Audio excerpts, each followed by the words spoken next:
All righty, folks, we ready? Good afternoon. Good afternoon. Yeah, tennis did better than you guys did. No, just kidding. Well, welcome to your annual golf membership meeting. Thank you for taking the time out of your busy day at Camp Gleneagles to join us. One housekeeping bit is please silence your electronic devices. The agenda today, we have the club president, Greg Benson. We then have our director of golf, Joe Domino, and director of golf course maintenance, Jason Bagwell. And then we'll open the floor for questions. I usually exit at this point, but I've got a few things that I want to say today, so bear with me. And I do have to read, and I apologize for that. But I want to share something that the team is extremely proud of. Boardroom Magazine recently conducted a worldwide search for the top 34 board presidents from around the world. There were nominations of more than 400 board presidents worldwide. And this isn't one of those things where you buy an ad in a magazine as an attorney and then they say you're a top, Greg Benson was chosen as one of the 34 board presidents and recognized worldwide.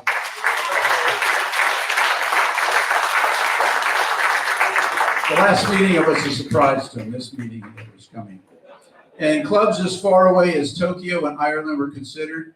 These leader volunteers who devote countless hours to the success of the clubs embody the principles of collaborative governance, partnership, and purpose-driven leadership. Private club board presidents play an essential role in the professional operation of their clubs. And he doesn't really play a role in operations. He's policy making. They work closely with their board, general manager, and leadership team, striving for well-informed decisions rooted in fact rather than emotion.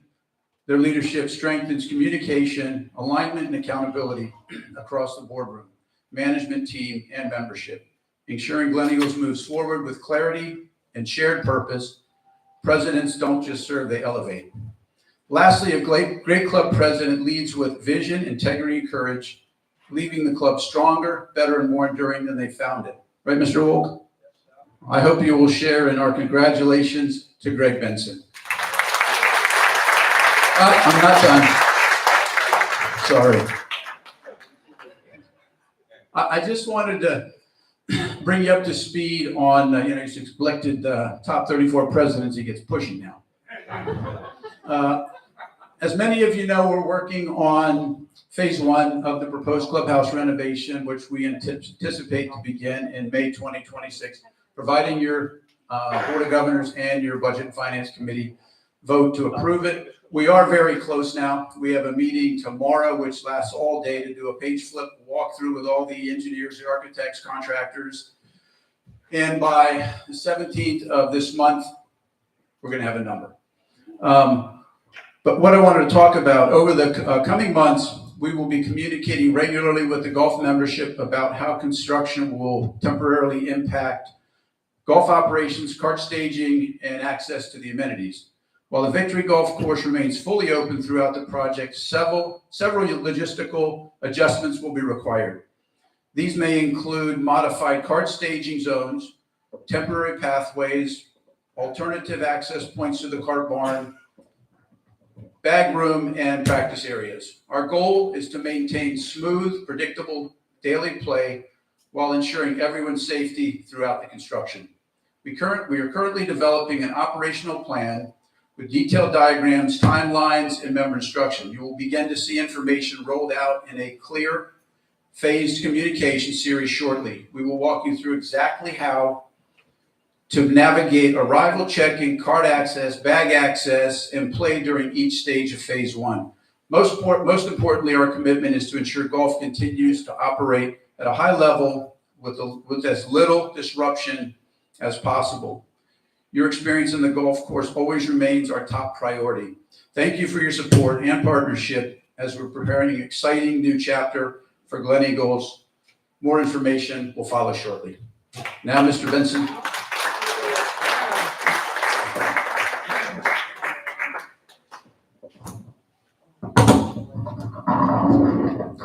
Well, first, I'd like to take care of a bit of housekeeping. Pursuant to Article 20.07C of the Gleneagles Country Club Amended Declaration of Protective Covenants, Conditions, and Restrictions, and Section 3.10 of the amended and restated bylaws, notice of this meeting to golf members was provided at least 14 days prior to today. An affidavit attesting to such notice has been executed by the Secretary of Gleneagles Country Club and is of record. Before we move to the business of the meeting, I want to take a moment to recognize the recent passing of Art Grodzki. Art served as tournament chair for the men's, being sure to provide different games for all golfers, regardless of their skills or age. His pleasant demeanor and his many contributions to the men's league will be sorely missed. Please join me in a moment of silence in Art's memory.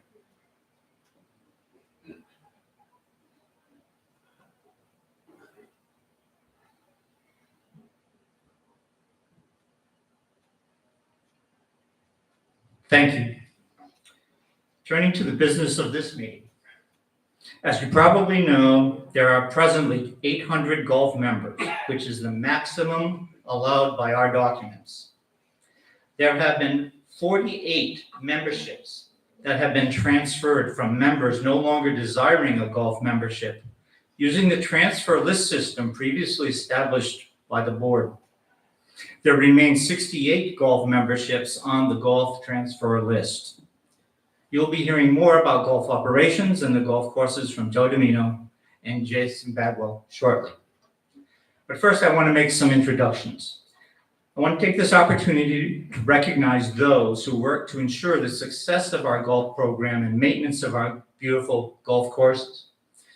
The golf league governor is Zena Harowitz, and the associate governor is Arthur Cohen. Zena, would you please stand to be recognized? Thank you. The golf committee consists of Charles Slutsky, its chair, together with Deborah Benson, Larry Burns, Mindy Feldman, Wendy Furman, Harvey Fogel, Bert Carlin, Dan Colbert, Harvey Levine, Manny Newman, and Michael Sonnabend. With those committee members present, please stand to be recognized.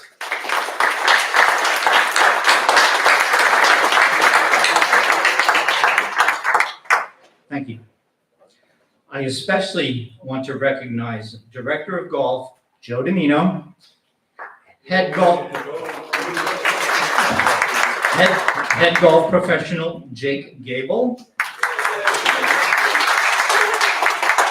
Director of Retail, Megan Pendergraft,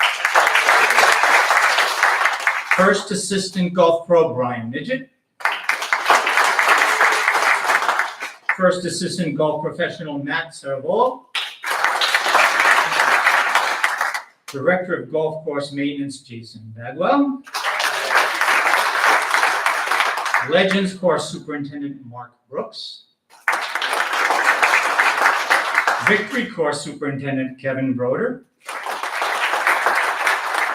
together with the Pro Shop staff, the starters, the rangers, the bag room staff, and the golf course maintenance staff, Camp Superintendent Franz Cosmas, and his camp staff. Thank you all for everything you do to make golf such a great thing at Glen Eagles. As we turn to today's speakers, please note that there will be an opportunity for questions and answers at the end, so please hold your questions until then. And for those who may be viewing this on the YouTube channel, you can send any questions to the email address golfdepartment@gleneagles.cc. And with that, I'd like to turn this over to Joe Domino for his report. Joe.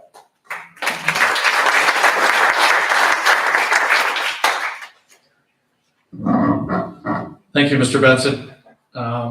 Good afternoon, everybody. This is always a pretty cool thing that we get to do every year to kind of go over what our season is going to be looking like. And I just, once again, just touching base on some of the staff that I have the pleasure to work with. And Brian's been here almost 18 years, Brian. So Brian's been almost 18 years. Matt, 3 months. Seems like 3 years.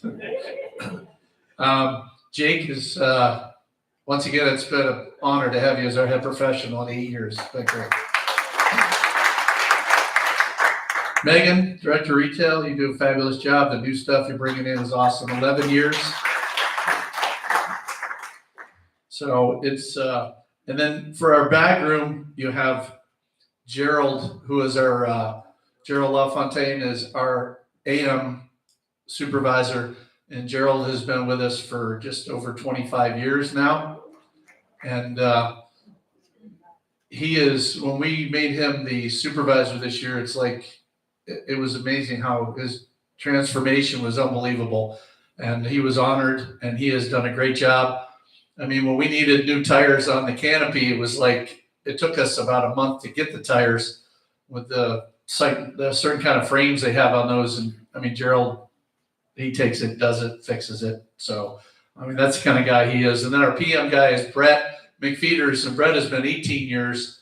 And Brett did leave for a little bit, and he wanted to come back, and it's great to have him back. So, I mean, that's a great team out there. And if you notice, there's a lot of new guys, new faces, and I think this is probably one of the best backroom staff that I've had in going on my 16 years here at Glen Eagles. So I hope you guys feel the same way for the guys out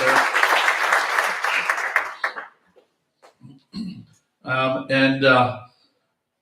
Working with Mr. Benson, it's an honor. And Zena, love you, baby. When she comes in, I'm like, do I have it done? Is it ready? Mr. Art Cohen and Mr. Slutsky is our golf chairman. It's a pleasure.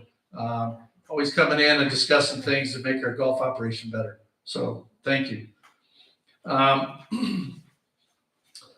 Mr. Spina helped me with my notes, and he cut them down a lot. So just kind of going into our operation, as you know, starting just kind of with a driving range update.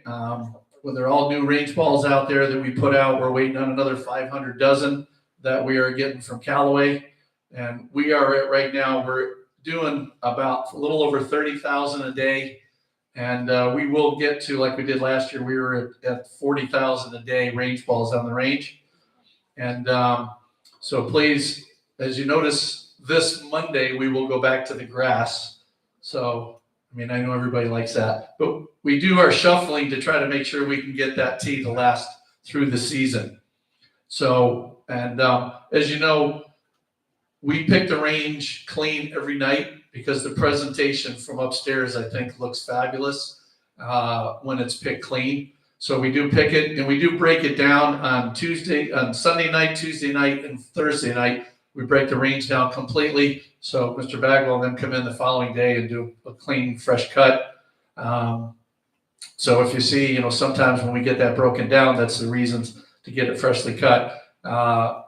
The short game, the short game area is, you know, if for as many as we have, using it. It does get its wear and tear. Jason and his team are out there every day, so we're hoping that Jay has some things that he'll discuss with you. That we had the pleasure of having the golf course architect was here yesterday, so it was pretty cool. Some of our major events that we got going on, we're going to start this next week, December 9th. We're going to start with the ladies on their Glen Eagles Cup, which will be the first major of the season. Look forward to that. I think, Brian, I think we're over about 70 ladies. Oh, come on, man. Give me a couple. 70 sounds better. So we're at 68, which is a great turnout. And then kind of moving into, we also have we'll have the ladies will be on Tuesday. Then we start the men's Governor's Cup, which we're at about 170. And that'll be, that's a 5 9-hole matches. That'll go for 3 days with a shootout. The ladies will play on Tuesday and Thursday. And then we got our demo days. We're going to have Cobra on January 15th. We'll have Echo on the van here on the 29th of January. Then we go into February 12th. We'll have Callaway will be back with their new product. TaylorMade will be on Friday, March 13th. And so those are some good things that moving into the season. And our holiday event, we have our grandparent-grandchild event, which is on December 26th. And as we go through the holiday time, we'll have a couple of challenges there. We have the carnival, which the range will be on the 23rd as we close the range down for the carnival. And then we do a function with fitness, and that is the fitness, and then the concert is on the same day. So there'll be some things going on through the holiday time that we do have some challenges with the range, but bear with us. We're going to try to keep it open in the morning, then we'll break it down and get it ready so they can get ready for their activities for later that evening. The leagues, again, talking about the leagues, the 18-hole ladies, we have 139 registered. We're averaging about 85 per week, which is fabulous. The men there's 300 that are registered. We're averaging, we just finished up this past Wednesday was 140. We're doing about 125 a week. The 12-holers, we had their opening day, and they had almost 60.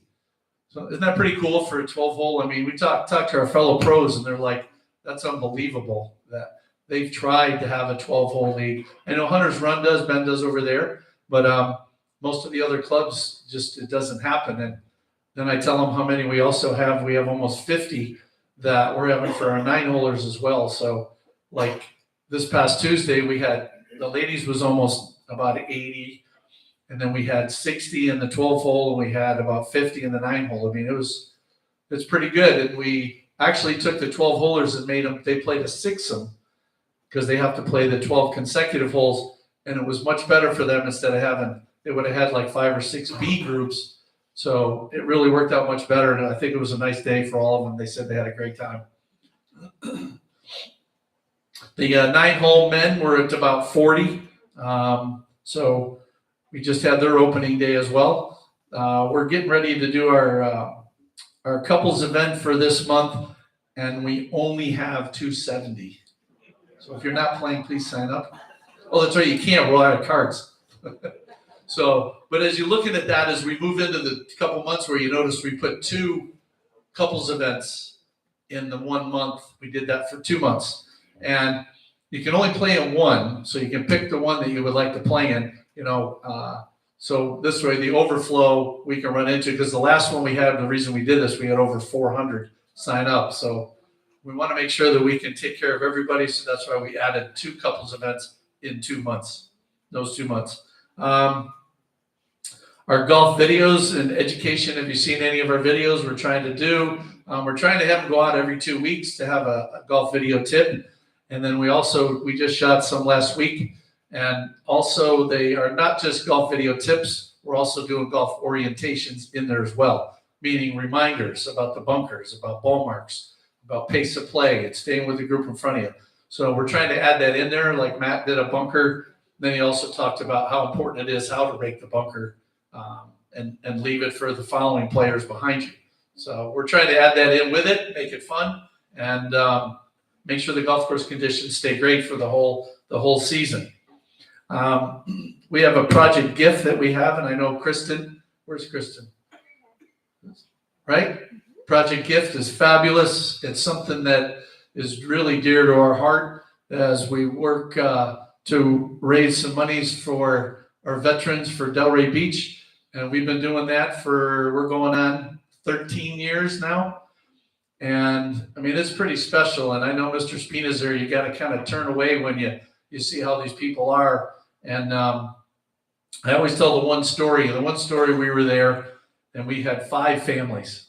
And each family received over $1,000 from Glen Eagles members. And it's so cool that the one couple said to Mr. Spina, they said, "Oh, this would be cool. We can make a payment on our refrigerator."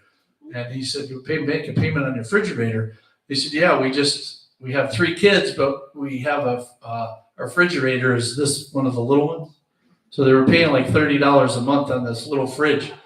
And Craig goes, "Hang on a minute." Boom. He makes a phone call. And he said, "Can I have your address?" And he delivered a refrigerator to him the next day. That was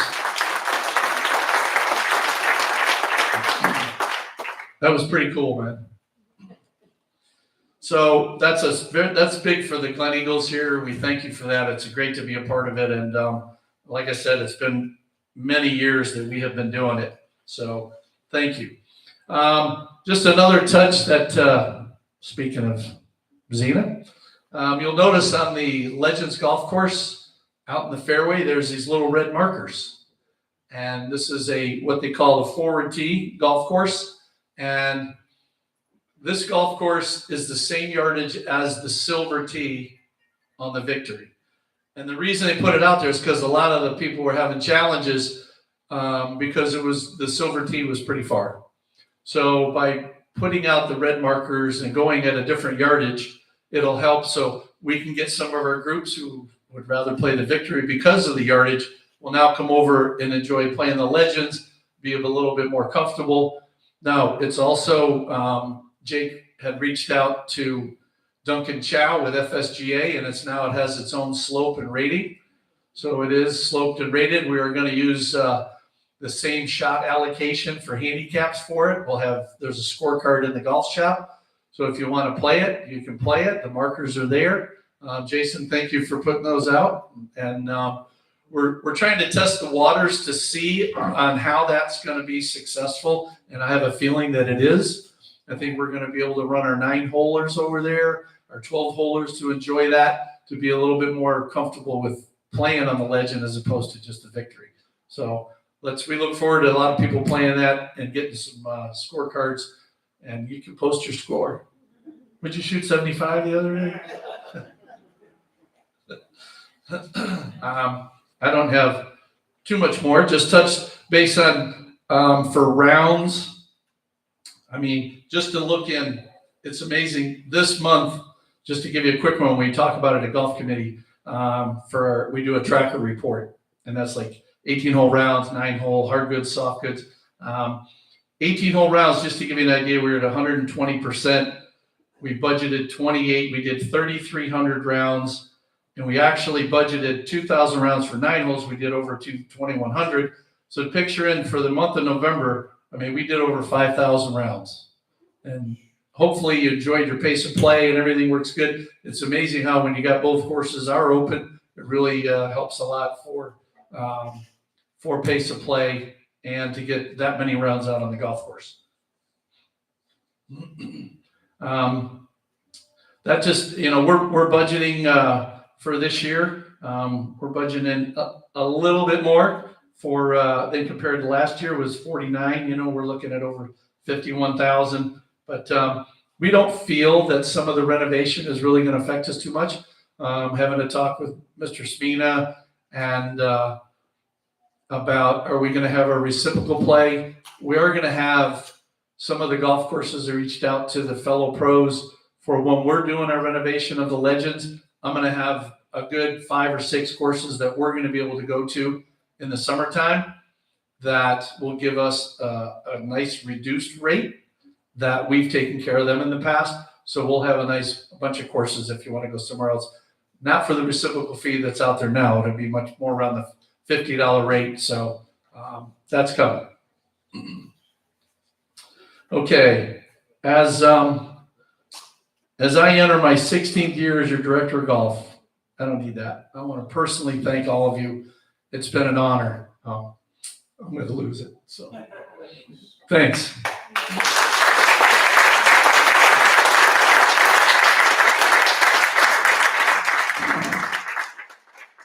Thank you, Joe. And now it is my pleasure to call upon Director of Golf Course Maintenance, Jason Bagwell.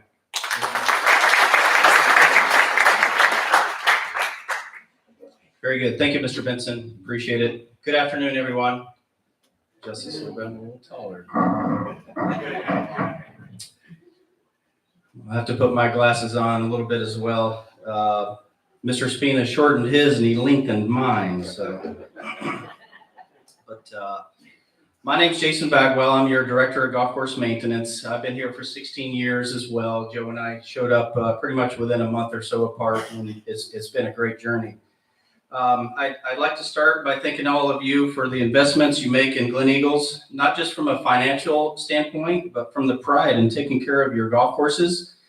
The Legends and the Victory courses are a major part of what makes this club special, and the projects we're about to talk about are a direct result of your commitment in preserving and improving your golf courses. I know my staff has already been introduced, but I'm going to do it one more time as they make me look very good on a daily basis. Mr. Kevin Browder is your Victory Golf Course Superintendent. And I hired him before the Victory renovation, and he's been a home run the entire time. And when the Legends course came available for the superintendent position, I said, hey, you want to move over there? And absolutely not. He wanted to remain on his course, and he's very passionate about the Victory Golf Course. Secondly, Mark Brooks is our Legends Golf Course Superintendent. And once again, Mark has been with us for, I'm going to guess, about 3 months. His first day on the job was the first day the Legends course closed for aerification. And he did a phenomenal job through that 6 weeks. And I hope you're seeing the fruits of his labor because he's dynamite. So Franz Cosmos is our common area maintenance superintendent. And he's responsible for all the communities and all the beautiful flowers and everything that you see. And Franz has been an employee for 35 years. So,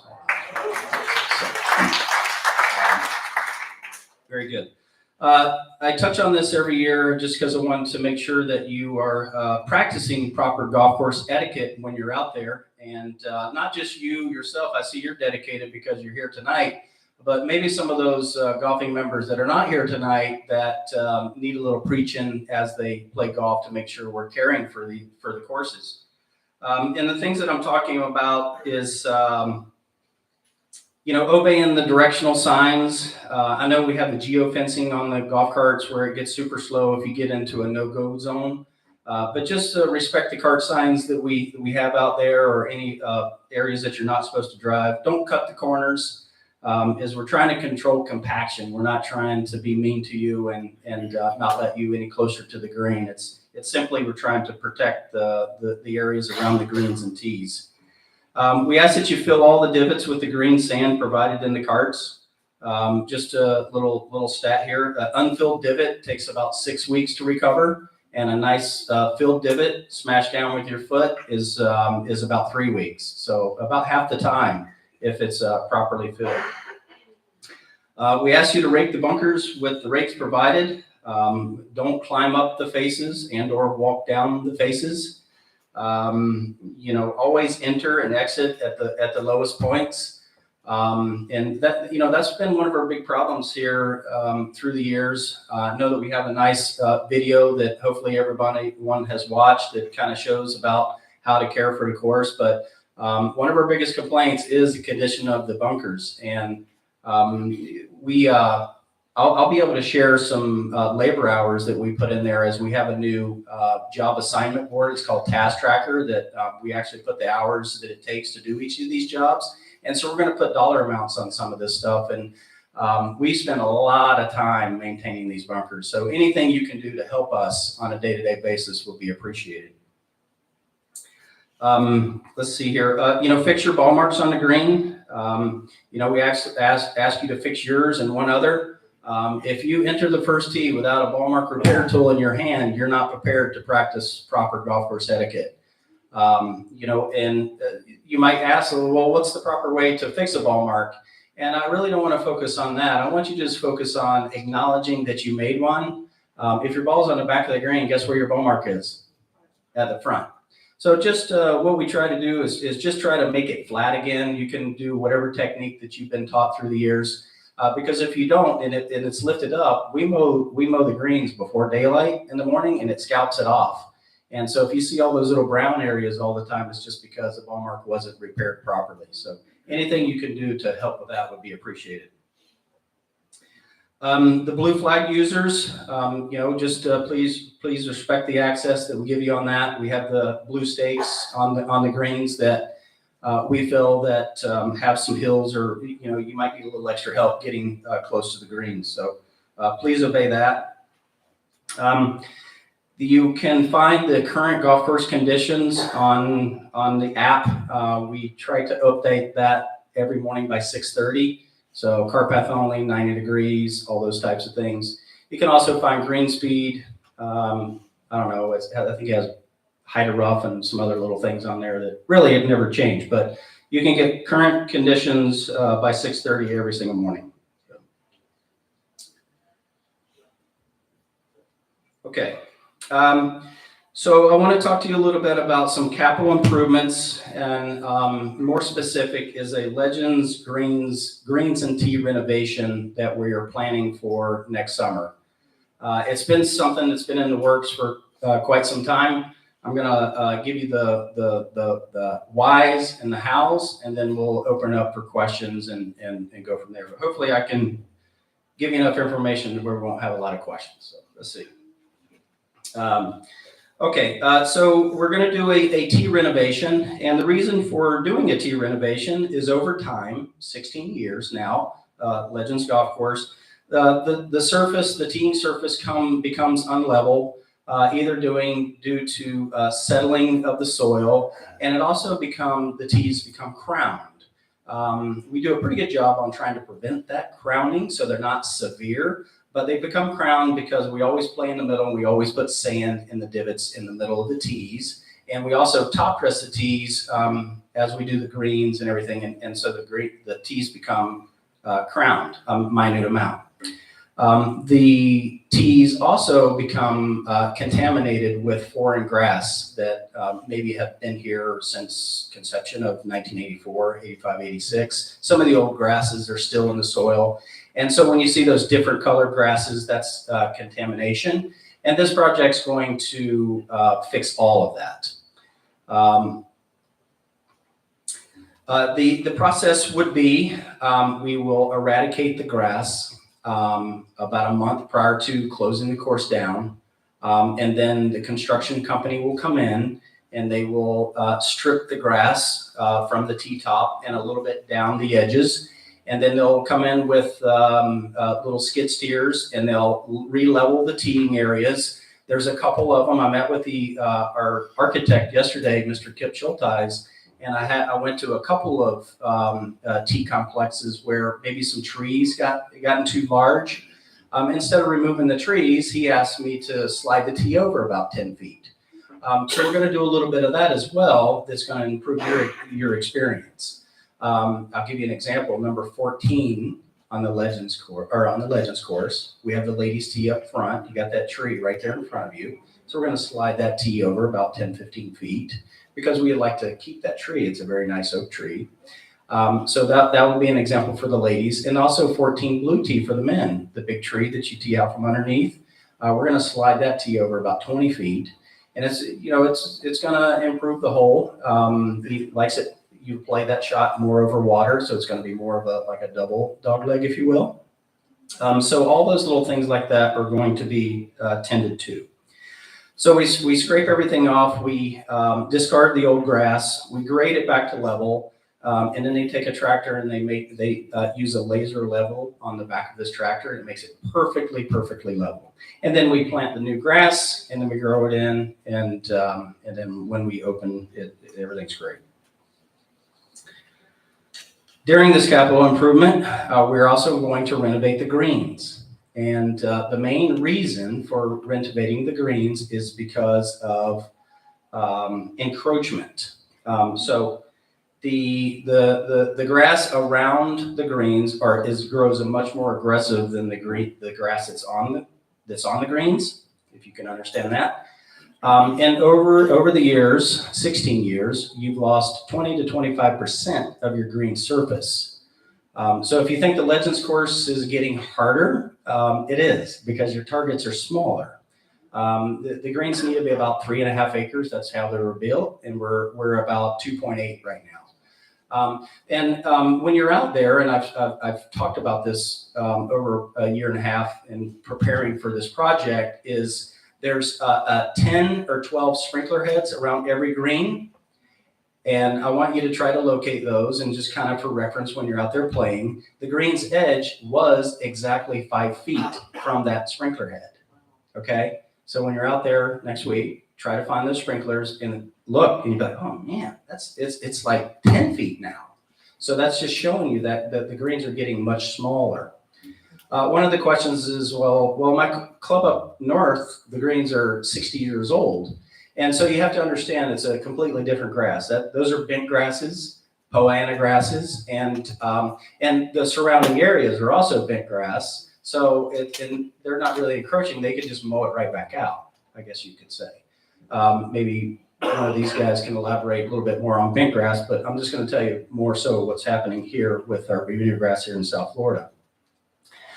Okay, so the process will be about a month before we close is I will eradicate the grass around the greens, not the green surface.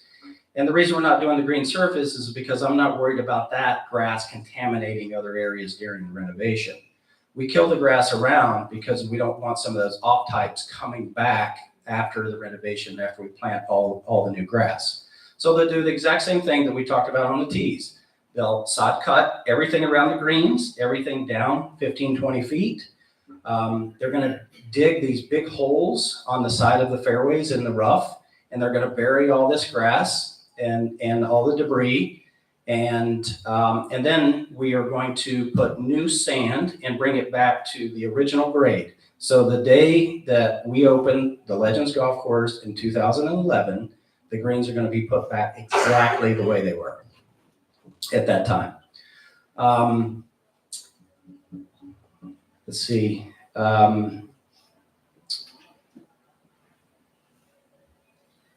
Over time, the greens actually get taller as well, if you will. So they get smaller and taller. And so right now, the greens are built like a swimming pool. So if you take a swimming pool, there's several different layers that creates this drainage system and makes this habitat, if you will. 4 inches of gravel, 12 inches of sand, and the grass is on top. So you got 16 inches. So right now, the surface of these greens have lifted up 4 to 5 inches. Okay, so over 16 years, the greens are actually 4 to 5 inches taller than they were before, elevation-wise. So with that being said, we're going to cut them back down. That means we're going to have to go out all the way down about 15, 20 feet around every single green. And we're going to have to lower the sprinkler heads down 4 inches. The greens are going to go down 4 inches, and everything's going to tie in. And it's going to look like your brand new golf course back in 2011. Okay, so what's the timeline? So the timeline is I'm going to try to close the golf course around May 4. That's a Monday. That's a date that I've just kind of thrown out there for a target. Obviously, we'll get with Mr. Domino and Mr. Spina and talk and see when the men's and ladies closing day and making sure everybody knows exactly when that's going to happen. So I mentioned we're going to eradicate the grass. You have experience of that when we eradicated the Victory Golf Course. It still has a very nice playing surface. It's just going to be brown. It's going to be dead, but very playable. So that'll happen somewhere around April 1st. And then about May 4th, we'll close the golf course and the construction will begin. The contractor is telling me that the work should be completed about July 31st, pending weather, hurricanes, or any kind of events, but just a general timeline about the end of July. And then Mark will go to work and growing this thing in and making it beautiful. The plan is to be ready for play November 1, as we always are. There is potential us being able to open up significantly earlier, but with so many unknowns right now, I just don't want to throw a date out there. I just want to, hold on to that November 1st date. During this time, we will communicate regularly so you'll know exactly what to expect. Your patience and support during this process are greatly appreciated. In closing, I want to thank you again for the investments you make in preserving and enhancing our golf courses at Glen Eagles. The condition you enjoy here and the improvements we are undertaking on the Legends are only possible because your commitment and partnership with our maintenance team. So this is absolutely a team effort. I want to thank you for the opportunity to be your golf course maintenance director, and I would be happy to answer any questions at this time.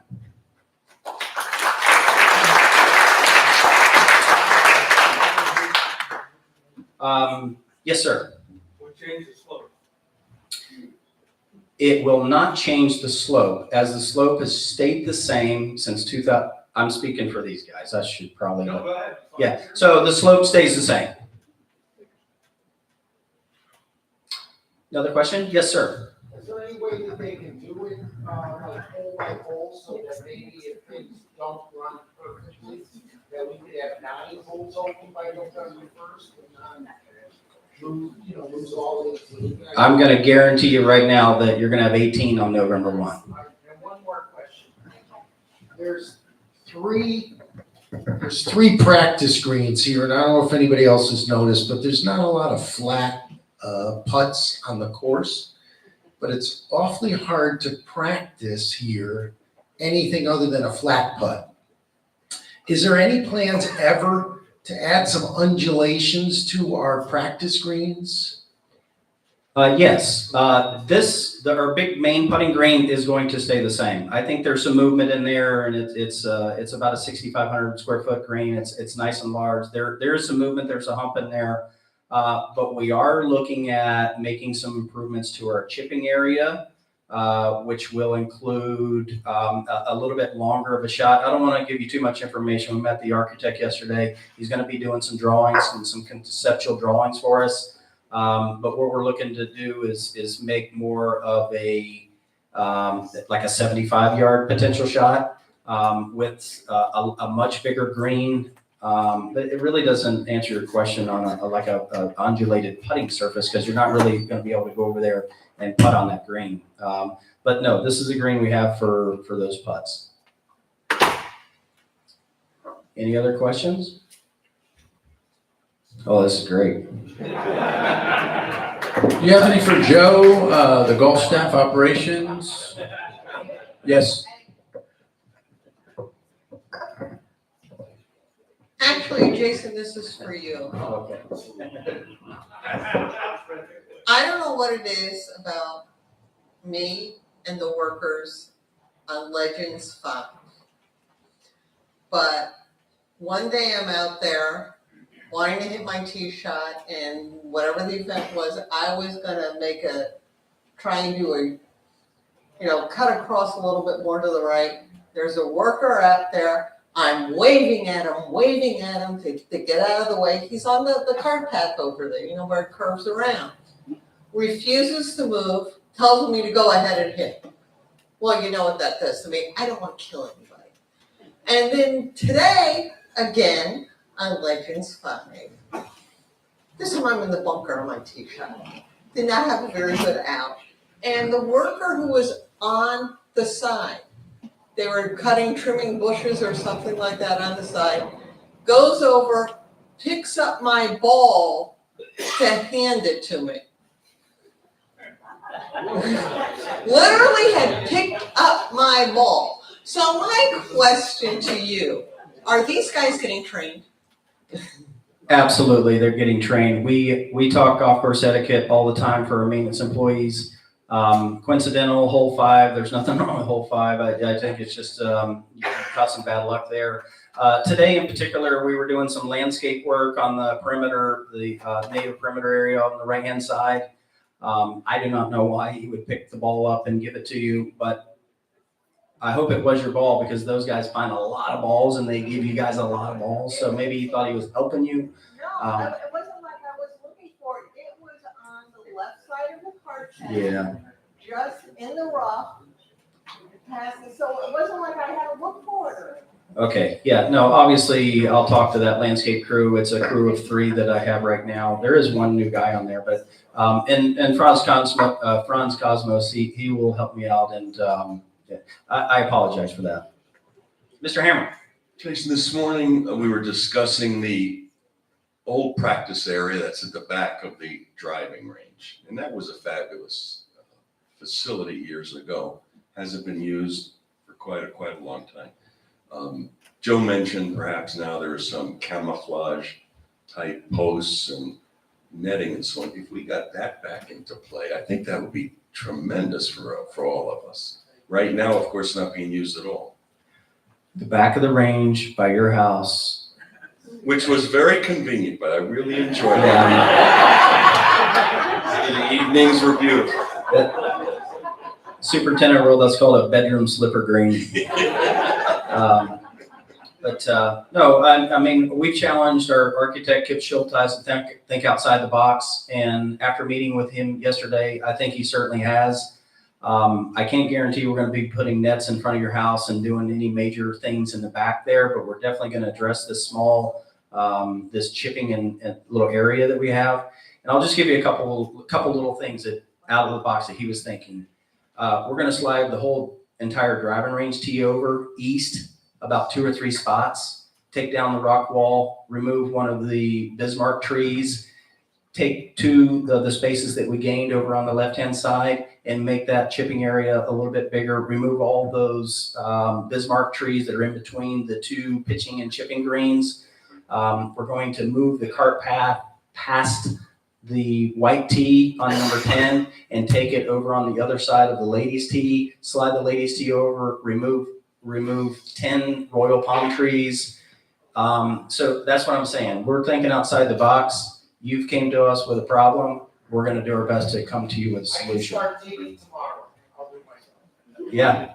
Great idea. Okay, very good. So we've set him up for the challenge. He's probably at his house drawing something right now. So we'll report back. Hi. I've been playing this past spring and summer, probably 11 or 12 different country clubs due to our league. And I always come back to tell Jason, we are so lucky.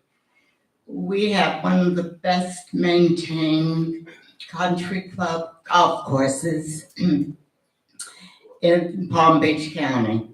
And that includes our platinum clubs around us. So. Thank you, Ms. Newman. Congratulations. Thank you very much for your comment. Thank you. Any other questions? All righty, so thank you very much, folks, for coming today. We appreciate it. If you have any other questions, we're always around. Let us know.